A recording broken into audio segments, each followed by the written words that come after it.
এখানেই হলো বনলতা রিসোর্টের রুম বুকিংয়ের অফিস। তো আর এটা হলো বাইরে একটা লম্বা বারান্দা রয়েছে দেখতে পাচ্ছ। আর এই যে হলো রুম, আমাদের 107 নম্বর রুম। তো আসলে রয়েছে এসি, আর এখানে আলনা, একটা ছোট টিভি রয়েছে, আর একটা সোফা সেটের একটা চেয়ার রয়েছে, একটা ফ্রিজ রয়েছে, মিনি ফ্রিজে দেখো, এই দেখো ডাস্টবিন রয়েছে, এখানে হাত মুখ ধোয়ার জন্য বেসিন। আর বাথরুমটা দেখিয়ে দিই। তো এখানে বাথরুমের মধ্যে সব ব্যবস্থা রয়েছে, গিজার রয়েছে, বালতি রয়েছে, কোমোড, বাথরুমও একটা বড় আয়না রয়েছে, আবার এই পাশেও একটা আয়না রয়েছে। দেখো দুদিকে দুটো আয়না রয়েছে। আর এখানে পেপার লাগিয়ে একদম সম্পূর্ণ ঢেকে দিয়েছে। তো আমরা দুটো থালা নিয়েছিলাম, তো দুটো থালা, তো খুলি থালাটাকে কি দিয়েছে ভেতরটায় দিয়েছে সাদা ভাত, উচ্ছে ভাজা, পটল ভাজা, এখানে একটা শুক্তো, আর এখানেও একটা আলু পোস্ত দিয়েছে। আর আমরা অর্ডার করেছিলাম একটা ইলিশ মাছ, দই ইলিশ, এখানে দই ইলিশ রয়েছে। আর এই হাঁড়িটার মধ্যে রয়েছে ডাল।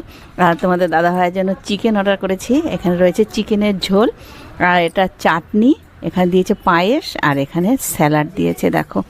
তো আমাদের যেখানে রুম নিয়েছি বনলতা রিসোর্টে, সেই রুমের সামনেই রয়েছে এরকম দোলনা, মানে একসাথে 2-3 জন বসা যাবে। ভেতরটা একদম পুরো খাটিয়ার মতো, ঝুড়ি উল্টো করে দিয়ে তার ভেতরে লাইট লাগানো রয়েছে। তো রাত্রেবেলায় আবার তোমাদের বাবা ব্যাংকেরই খুলে যাবে।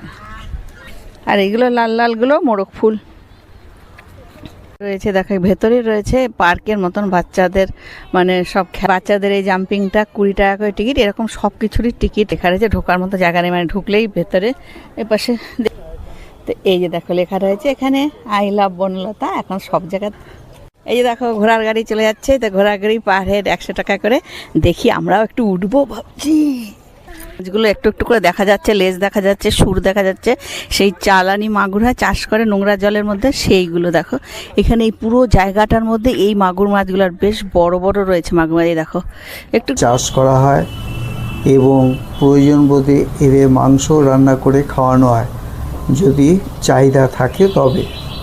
আমরা এখানে দেখতে পাচ্ছি এমু পাখিগুলো ঘোরাঘুরি করছে এবং এদের ডিমগুলো প্রায় 200 টাকা করে বিক্রি হয়। দেখো কি সুন্দর পেখম তুলেছে। এইগুলোর কিন্তু মাংস এখানে যারা খায় তাদেরকে রান্না করে দেওয়া হয় হোটেলে। এই যে গরু, বড় বড় জার্সি গরু এগুলো। তো এইগুলো দুধ থেকেই মনে হয় এখানে রসগোল্লা, তো ছানা করে রসগোল্লা তৈরি করা হয়। উনানগুলো দেখো কত বড় বড়, একদম কড়াই সাইজেই উনানগুলো তৈরি করা হয়েছে। সব বসানো আছে, ভাত বসানো হবে, জল গরম হয়ে গেছে, তরকারিও হয় এখানটায়। এখান থেকেই ভাত আর তরকারিটা এখান থেকে যায়।